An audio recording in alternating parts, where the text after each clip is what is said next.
A U.S. Army vet plows through Granby, Colorado in his modified Bulldozer. Armed police swarm, yet can't stop him flattening buildings, not until its tracks get stuck, trapped, helpless. At first, he's a madman, but the truth? They hail him a lone hero. Hello everyone, welcome to Obscura Files.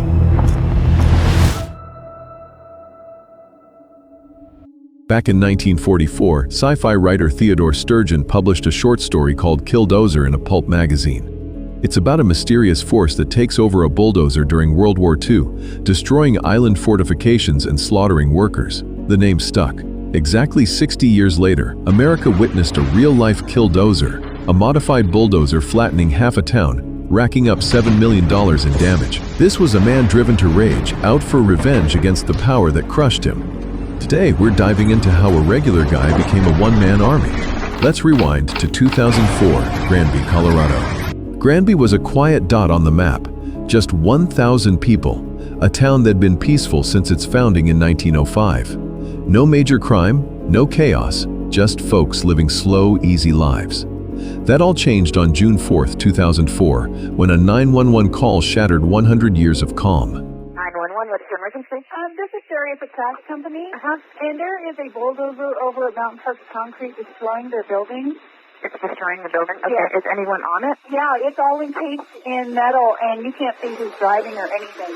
They can't get it to stop. This wasn't a regular bulldozer, it was an armored war machine. Concrete company owner Cody tried everything to stop it, shooting at it, jamming steel rods into the tracks. But the whole thing was tricked out.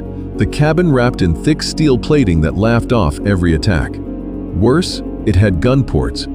Whoever was inside could fire back. Cody didn't need to guess who was behind the controls. It had to be Marvin Heemeyer, the local auto shop owner. The two had a long, ugly history. Let's backtrack. In 1991, Marvin was 40, a veteran who'd been stationed in Colorado. He had no wife, no kids, no family nearby. So after leaving the military, he settled in Granby alone. Using the welding skills he learned in the service, he opened an auto repair shop and it took off. He was a nobody in town until he heard the government was auctioning a 2-acre plot with a 3,000 square foot building. Marvin bid $40,000 and won it, ready to expand his business. Right after signing the papers, a guy stormed up to him, arrogant and furious. This guy came back there and introduced himself to me about the rudest, most arrogant person. I mean, this guy's just a fucking asshole. That guy was Cody, owner of a concrete company.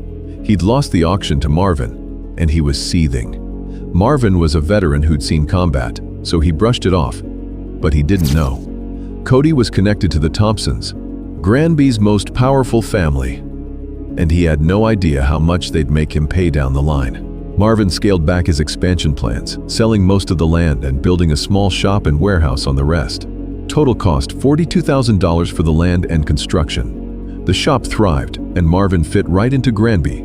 Polite, helpful, even leading anti-gambling campaigns. Everyone liked him. No one would have guessed this mild-mannered guy would one day wage war on the town. But here's the thing, even the kindest people break when injustice piles up high enough. The trouble started in 1999, when the town government and the Thompson family unveiled a land use plan. Their big project, a concrete plant, right next to Marvin's shop. Anyone with a brain knew the plant would spew dust and noise, and Marvin would take the brunt of it. He showed up to every town meeting, spoke out against it. But the Thompsons already hated him. He'd led the charge against their plan to build a casino, killing that cash cow dead. This time, the town council didn't budge. The plant was approved. And the plan was clearly targeted. The plant would wrap around Marvin's shop so tightly that customers would have to drive through the concrete yard just to get to him. Marvin appealed the decision, fought for his rights, even got residents to sign a petition against the plant. But he lost. Once the plant opened, his business tanked. He went to Cody, hat in hand. "This plant's killing my shop. Buy me out." They initially agreed on $250,000, but Marvin realized he was getting ripped off, so he upped the price to $375,000. Cody flat out refused. Then he pulled a dirty trick. He blocked the only road to Marvin's shop, banning all outside vehicles, No customers meant no business. It was a death sentence. Marvin didn't back down. He appealed again. But instead of help, he got 2 fines from the town.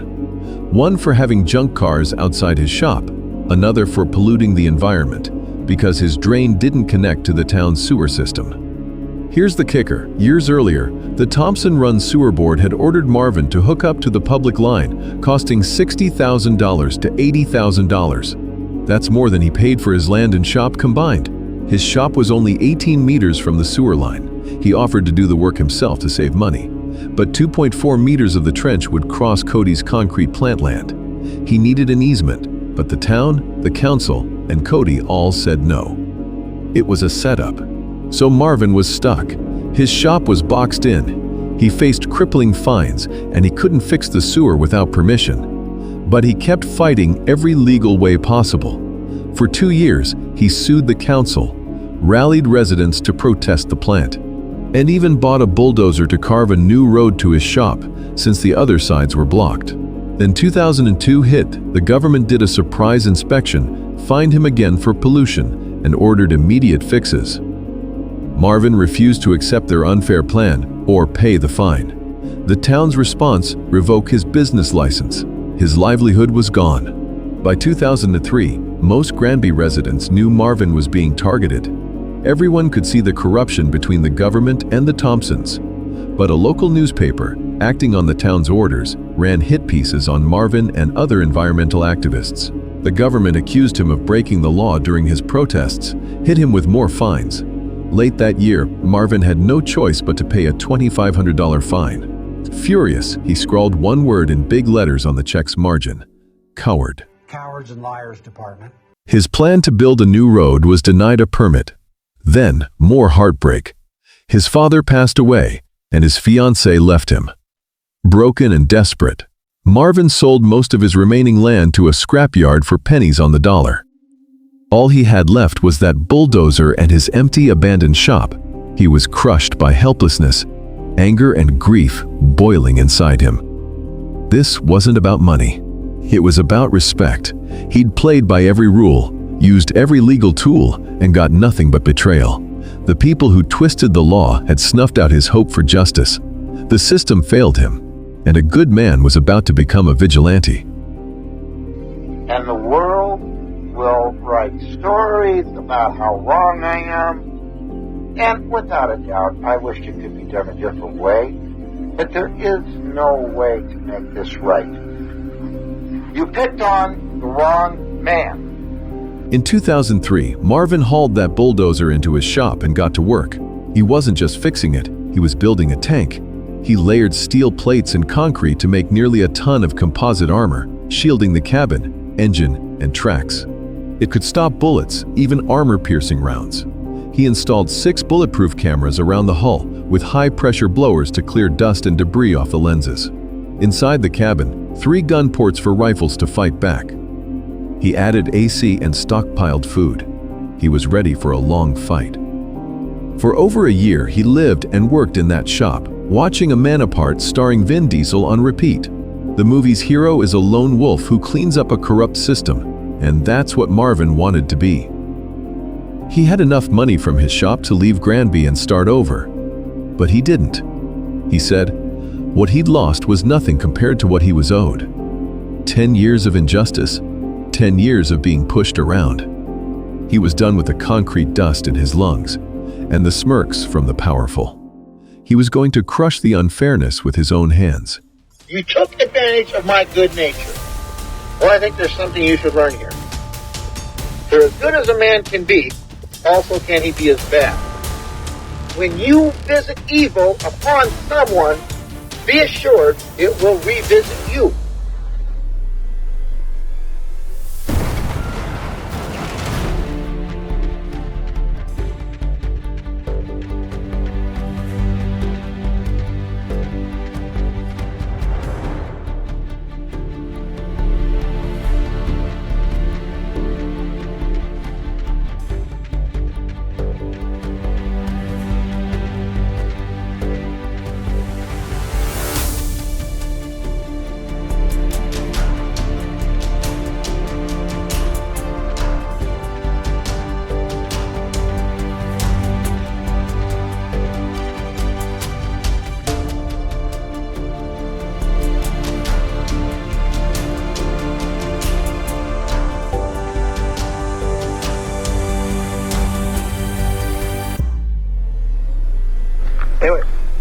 Hey, I hope you all have a great time, a good life.